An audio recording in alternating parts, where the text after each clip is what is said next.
It's no secret. When you're living out of a cooler in your van, you go through a lot of ice. One of the techniques I use to keep things fresh longer at a lower cost is I let as much water as I can get in the cooler pile up ice cold.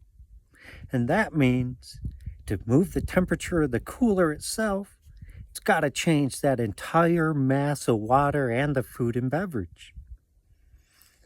But you got to remember to drain that water before you move, or when you take off and stop, that water's going to slosh.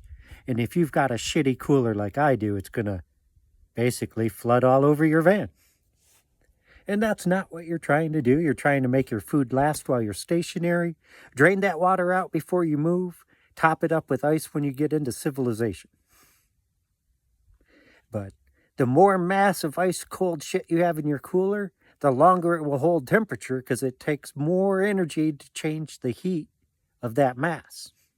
Packed with ice water all the way to the rim.